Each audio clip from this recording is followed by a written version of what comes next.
Welcome to the Putting Couch, presented by the SeeMore Putter Company's tour fitting team. I'm Jim, along with Ted and Cody. This is our 4th episode. And for some of you, you're going to be disappointed because I did tease that we were going to have our good friend Pat O'Brien on today, but some technical issues on our end, so don't hold that against Pat. But I think we are going to get Pat on next week, which actually might be a better week because next week is the U.S. Open, which is the 20-year anniversary of Payne Stewart.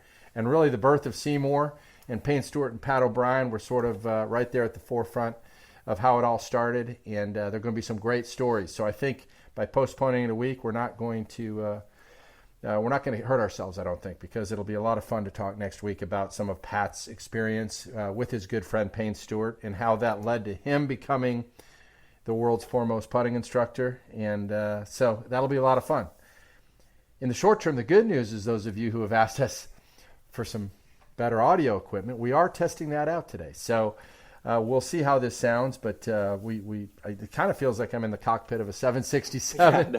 Yeah, it's a work in progress, so we'll see how the sound goes here.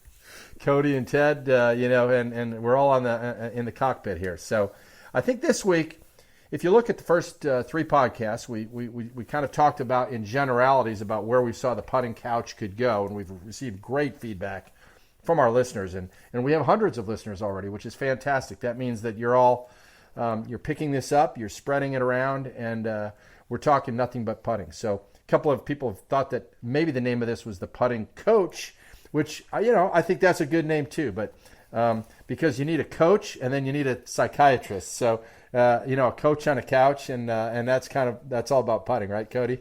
That's right. We need all the help we can get, and the mental side and the coaching side, they all go together, right? They do all go together, and so we're never going to run out of stuff.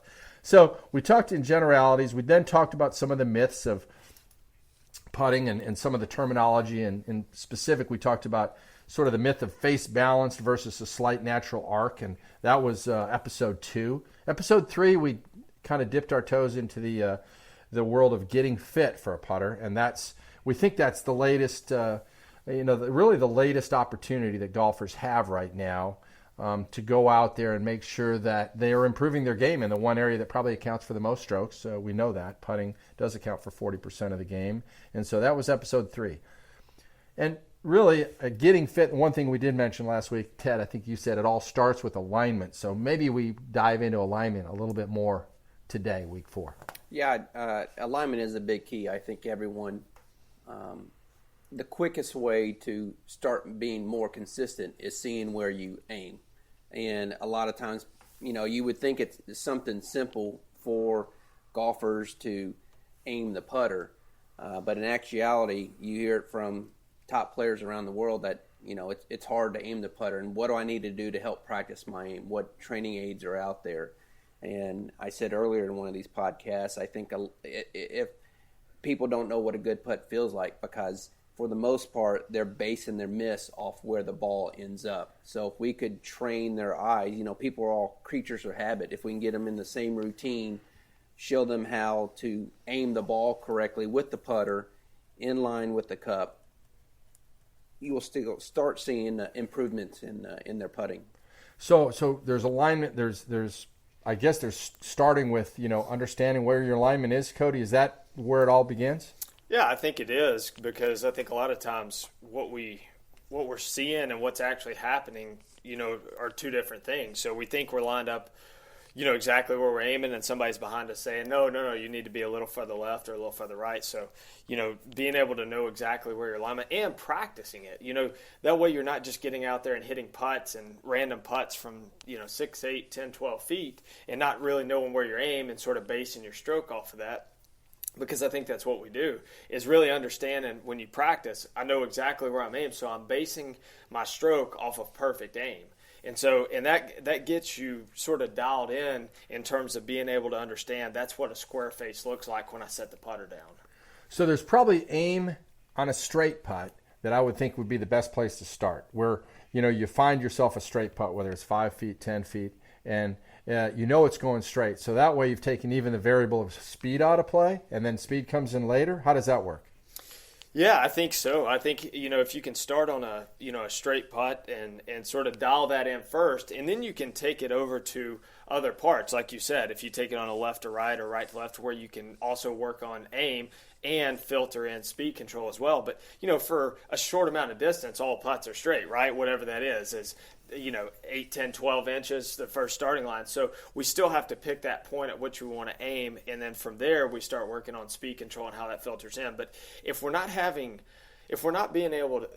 ability to aim the putter reasonably well, then it really becomes hard on our reads, because how high do we really know how to play it, and how, what kind of speed is going to come off the putter based on where you're aiming. If you think you've aimed high enough, but in reality you haven't, got to hit the putt a little bit harder. If you miss on the low side, all of a sudden it runs by 4 or 5 feet, right? So I think you start on a straight putt and you work your way from there. And people I know get frustrated with constantly missing putt after putt after putt on the low side. And it seems like, for some reason, it just keeps happening, right? And that could be happening because they're just not aiming where they think they're aiming. No question. I think it's picking a high enough line and trying to sort of match your, where, exactly what you said, where you think you're aiming and where you're actually aiming up. And, a lot of that goes back into setup and practice. I mean, you got to do the small things at a high level to putt well. So, just consistently being able to set the putter down, you're inside the house and you've got,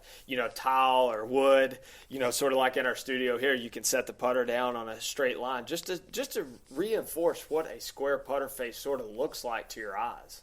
So before you even get into the stroke and what have you, you want to just make sure that putter face is square to where you think it's going. No question, because, if you're aiming right, I think we've seen it on tour a lot.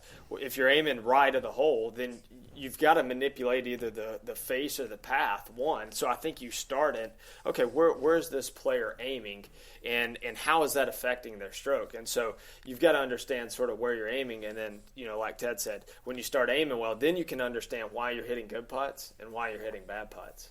Ted, I thought it was interesting.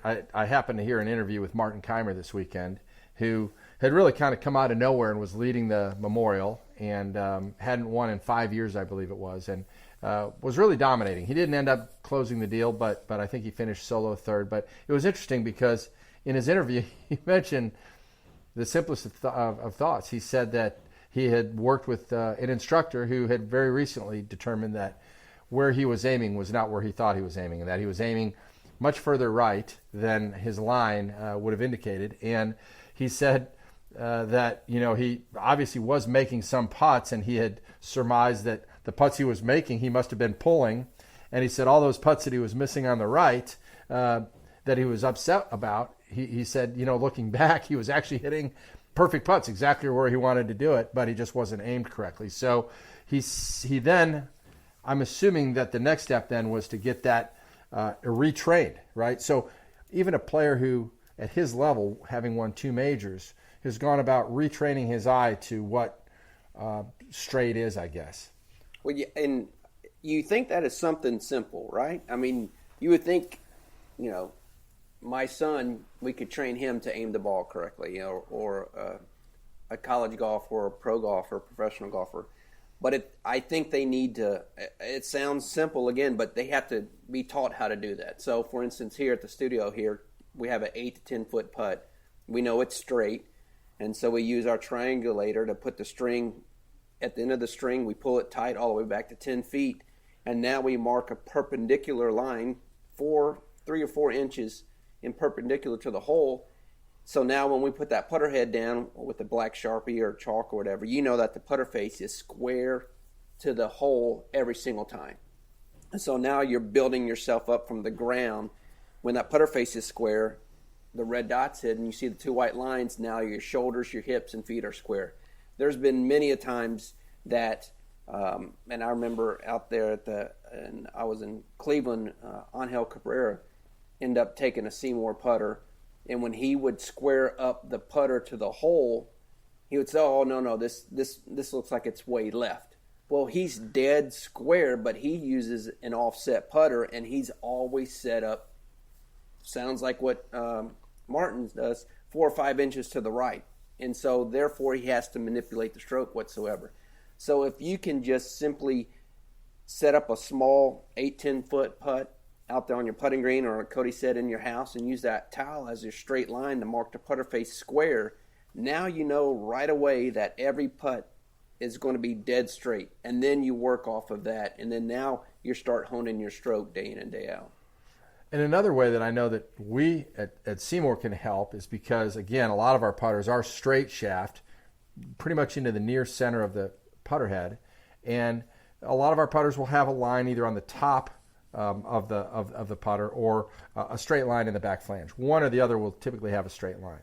So a golfer can sort of back into this as well by finding that straight line, lining a ball up with a line on it. Is that correct? You line the ball up right down the line that you know is straight, and you see it from behind, and you see a lot of tour players do this. And now you set your putter down.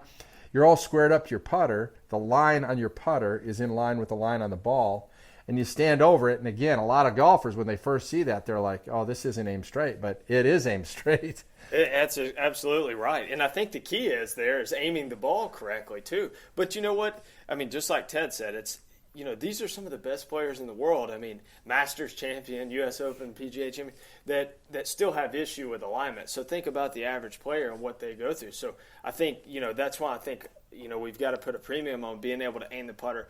It doesn't have to be perfect every time, but we have to be in a certain range. So, does the line on the golf ball help, a lot of golfers? I think it can give them at least a reference point to sort of base it off of, and, the ability to aim that line down. I think that's something you have to practice too, but it at least gives them a point to which they can set their putter up to that line. And you do see a lot of great putters on tour that are using that not only for aim, but for feedback and how the putter's sort of connected with the ball, whether they've hit the ball on the line and that ball's rolling end over end, and you can see that line tracking, or if they've, sort of swiped across it and then that line doesn't sort of roll the way it should. That's a great point. The other thing is it seems like, with golfers, everybody feels like they can putt a little bit better. But if they don't have a system, then it's constantly something else, right? And we see people walk in here and, hey, I need help. You guys are a putter company. Wow. It seems like I've come to the right place. But then you have to then find out, well, what are their issues? And so many times they're chasing a million different things, right? And I think a putting stroke, Cody, I know you start from the beginning with a lot of these players, and it's got to be a system. It's kind of put in place one thing at a time, right? No question. We're starting with alignment, and yes, we'll add on. We'll figure out down the road how to make you a great putter, sort of brick by brick. But you have to start building systems. I know, Ted, you've always thought that. It has to be a system, and because you can't just go out there and hit a million putts. If you don't have a system, you might become a little bit better. But if you actually have a system in place, then it's going to get better faster? It is, and more consistent. So, one thing I do, given a lesson, I like to stand behind the cup and look down the line. And I do that just to make sure that the person is always lined up correctly.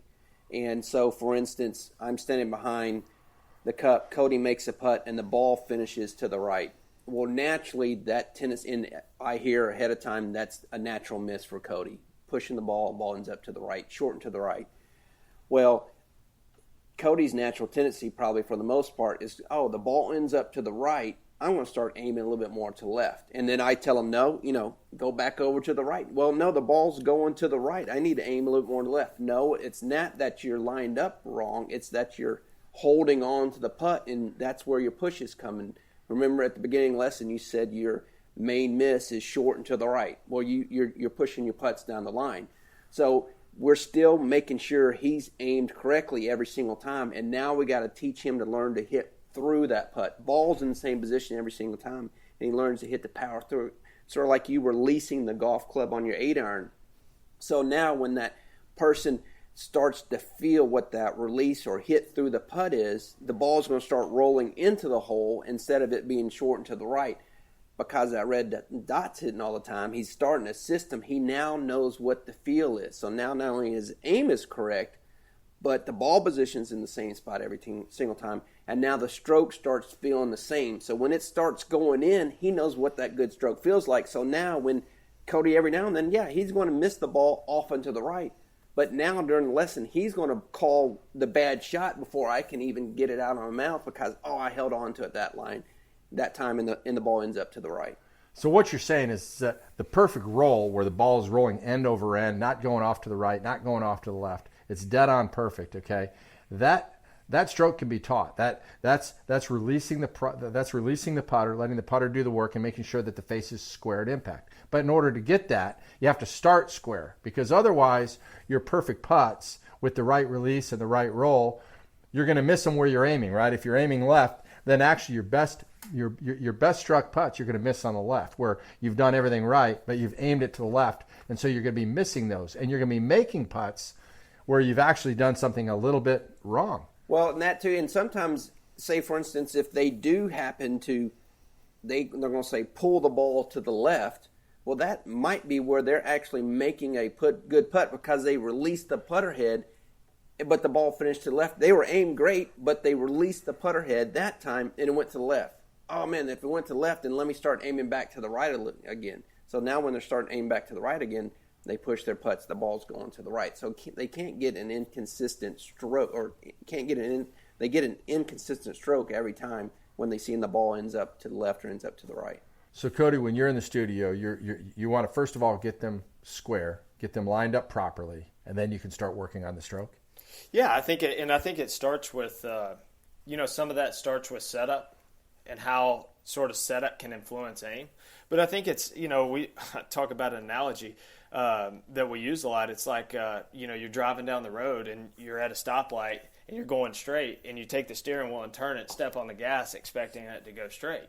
Well, you're going to have to overcorrect in order to get it to go back on line. So, it's all about, I think a lot of golfers in particular, think that, they're born a certain way, right? That's just my tendency. I just aim it over there, and then they don't really ever try to correct it. They just keep trying to do different things. They search from this, they read stuff, and they search from this broad range of stuff, and they don't have that system. So I think one of the neat things about having that system is that you start to form good habits, and then you continually get better at those habits. So it starts in setup and sort of how that influences aim. And then we can start to develop, things like, working on your stroke, working on green reading, working on, your speed control.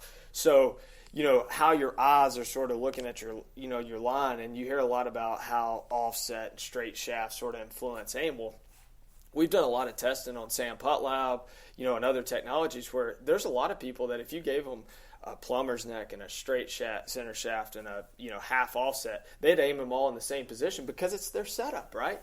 So I love a lot of straight center shaft putters because I think it's very easily whether it's a training aid or whether you actually put it in play, especially a SeeMore putter. That way that it's very easy to get your body set up to that target line and the putter perpendicular to the hole or wherever you're trying to aim, and that makes it a little bit simpler. And plus, you do have a system to fall back on.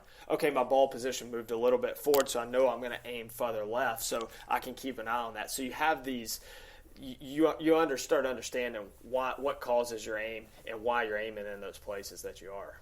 And I think also I add a little bit ago when I was talking about that black line, perpendicular line, or whatever, because you're have a starting point down there on the ground, you're set up correctly. Now when you look down the line, you're getting more and more comfortable with your eyes knowing what that aim is every single time. So now if you do need to aim the ball 3 inches to the left or 2 balls to the right, you know what that feels like because you're setting up the same way. And when you tilt your head down the line, you've done that feeling before. It's comfortable to you. It's not anything different. And I think that's one of the things, the great thing about being in the studio is we can put a laser on somebody at the top line of the putter and show them exactly where they're aimed. And a lot of times they're like, oh my goodness, I didn't even realize. What's your tendency? We've asked them when they come in, I miss all, if I'm hitting straight putts, I miss them all to the left. And the first time we put them on here, they're 4 or 5 inches left of the hole. And okay, well, that's probably one of the reasons. And then you shift that laser line to the middle of the hole and they feel like they're aimed way right. Well, that's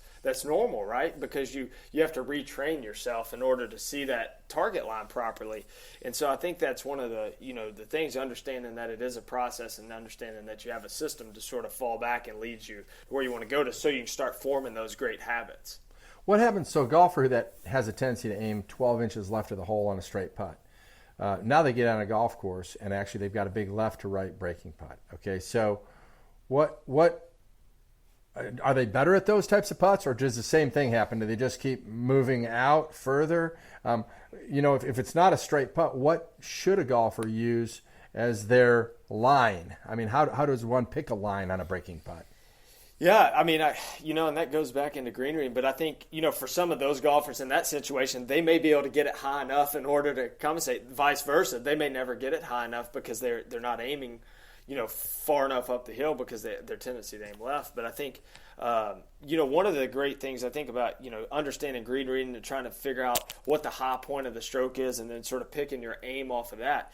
It's the way sort of I've always looked at it. I mean, I know there's green reading systems like, Aim Point, which are fantastic. But, one of the simple things I've sort of always looked at is if you're looking at the hole straight on, and if you can picture a clock system, and then, you've got 12, 3, 6, and 9. Okay, well, where does the ball with proper speed have to enter that hole? And let's say it's a left or right putt, so it's got to enter at 8 o'clock, right? So the it's got a small, narrow window to enter, and then you sort of can picture a line, back off of that. Okay, well then where's the high point at which the ball's got to come over in order to achieve that entry point?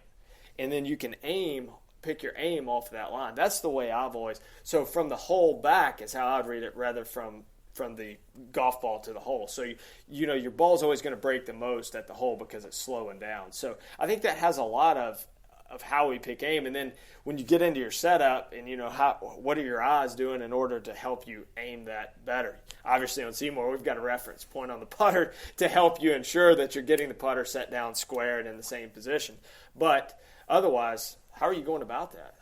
So eventually it works. All putts work their way back to a straight putt on some line. So you said you determine the line with the clock system going back, but then at some point they've got a speed in their mind that they're going to hit, and they've got a high point line, and that's what they're going to hit the ball towards. Now you're matching the line up with the speed, the proper speed, right? Because if you just say, okay, well, I'm just going to guess this and sort of fill it with my feet, well, if you I had a conversation with a tour player, about 2 months ago on this is, he lines the line up on the golf ball left, but his putter right. Well, those are, that's a disconnect, but when he gets on a left to right break and putt, if his putter's aimed further right than he needs to be, well, he's got to hit it harder in order to get the hole. Well, what happens if that putt breaks off? Well, on those greens, he's left with 4, 5, 6 feet coming back. So figuring out how to, pick the line with the right speed that you want. And that, hopefully that speed is whatever that is, 12 to 18 inches past, and that way you can pick a high enough line in order to get the ball to start rolling in that entry point the way you want it to. Sounds great. So, Ted, drills, I mean, besides, we talked about the triangulator, line on the ball. I mean, just what about when you're out on the putting green in terms of getting a feel for, now we've moved beyond, we're checking our alignment, I guess, just trying to make sure that what we've taken from the classroom goes out to the golf course. Yeah, no, I mean, if your club allows a chalk line, naturally a chalk line is fantastic on a straight 8-10 foot putt, a chalk line, and then say for instance if you're making an 8-foot putt, I would make the chalk line 10 feet, right? And so when you put the ball down, make a perpendicular line about at 8 feet, 4 or 5 inches across. Okay, so now when you take that putter head back, that's your target line, so you can see that putter head go up and inside that chalk line, back down square, and then follow them through. So not only are you working on alignment at that time, but now you're also working on your putting stroke to see what that is doing. If they don't allow chalk line, there's a string that you see a lot of pro players use that it's two like needle points. Yep. That you can put on either side, and it's horizontal over the top. The line is horizontal to the ground. Another great tool you see a lot of people use is a putting arc. It's got a reference point. We have a SPI CT mirror here, good for left-handed and right-handers. So not only does it help with your alignment, but then also, yes, we have on there the target line, and then we also have where your shoulder should be every single time, and you can see where your eyes are supposed to be. So it's some simple things that allow you to be consistent in aiming the ball day in and day out every single time. And, we say it here, 40%, we can improve your putting stroke by 40% right off the bat by just showing you where you aim. If we say, it's sort of like me standing behind you on a putt and, Ted, how's my aim? And if your aim's not good, that's not real good. Well, you're not going to make a good, confident stroke. But now, hopefully, I'm years into SeeMore. You're lined up dead straight. You're awesome. Ted, how's my aim? Jim, your aim is fantastic. Well, you're going to make a good, solid stroke, and it's going to be a little bit more consistent, and the ball's going to go in the hole for you. Hey, great episode, guys. The Putting Couch, presented by the SeeMore Putter Company's tour fitting team. I'm Jim with Ted, with Cody. And let me just tell you a little bit about what you can do to get better at putting. Obviously, the way to treat putting is the same way as you treat every other part of your game, right? I mean, you stand on the driving range, you have your best golf buddies watch they do watch you from behind. They videotape your swing. They do it over and over and over. You take lessons from your pro, and yet everybody goes to the putting green when they go, if they go, by themselves and do their own little thing. So let's bring putting and the whole world of putting right in line with all the other clubs out there and the way they're taught, the way they're learned. And the SeeMore Putter Institute, Ted, tell everybody a little bit about the SeeMore Putter Institute, because it's not just us here at SeeMore's headquarters. We've taken the word around the world, and we've identified instructors and fitters who are like-minded. And they bring a lot to the party. We don't have all the answers. So in time, this Putting Couch podcast will go out to those various SeeMore Putter Institute putting instructors and fitters, and we'll get their take on these issues. Yeah, no, the SPI, it's a teaching platform that fitters and instructors are looking for something that they can just base their teaching off of. And yes, it's a place where a student can, if they can't come and see us here in Franklin, Tennessee, they can go online, look at the locator, and find someone who wants to give a putting lesson. A good, valuable lesson that gives you good, honest feedback. They're not going to change one putting lesson to another. They can be as general as possible, or they can dial you down and be as detailed as possible on the putting stroke. And on top of that, if it's not working out, you can go back and see them again, and they can help you even more. So it's just where instructors understand what the red dot, two white lines, what rifle scope technology can do, and it's just not a Band-Aid fix. It's an instruction or a fitting. Again, what we said earlier in the podcast, there's got to be a little bit of teaching involved in fitting, and a little bit of fitting involved with teaching, and they marry up one with the other, and they give you the why behind it. And they show you that, okay, with this setup, this ball position, this length of putter, here's why this works so well and how you can be more consistent. So they show you how the putter and the system work hand to hand, and wow, this is fantastic. I need to get me one of these. And so that's where these guys are trained through videos, through talking with Cody, through talking with me, and they've learned, become the leader in putting instruction in their region. Cody?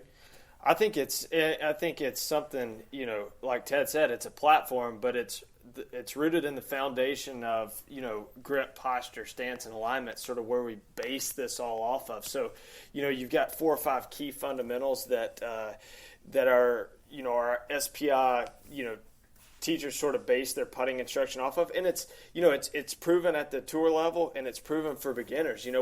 We've spent a lot of time building this platform, talking with tour instructors, talking with Pat as a global ambassador, Ted, myself, and just really continue to try to get better each day ourselves, and so we can make our team better. But anytime you build it around sort of the key fundamentals, and then we can grow from there. Obviously, we've got a lot of technology to support that, but like Ted said, it's just really a quality lesson that you get, and you're sort of understanding the why behind what we do, and it's not a Band-Aid fix. You're trying to figure out the root cause so that you can always call it habits. Like a habit's formed by consistently doing it over and over, and when you start to develop good habits and you do it over and over, you can perform at a high level.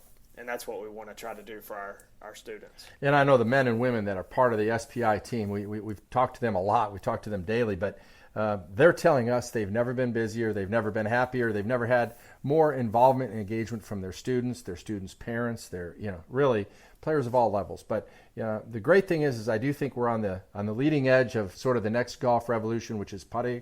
really improving your putting and treating putting the same way as you want to, treat your driver and your irons. It can be improved no matter where it is.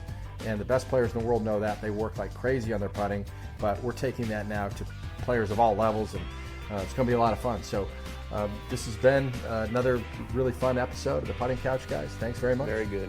Enjoyed it. Good information.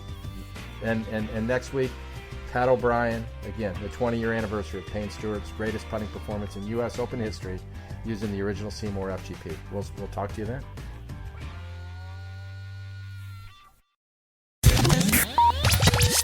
We appreciate you joining us. If you haven't subscribed to the show, make sure you do wherever you're listening. Be sure to leave a rating and review, because that's how we get the Putting Couch podcast content in front of more people. Also, take a screenshot and share it on social media and tag us at SeeMore Putters or #Team SeeMore.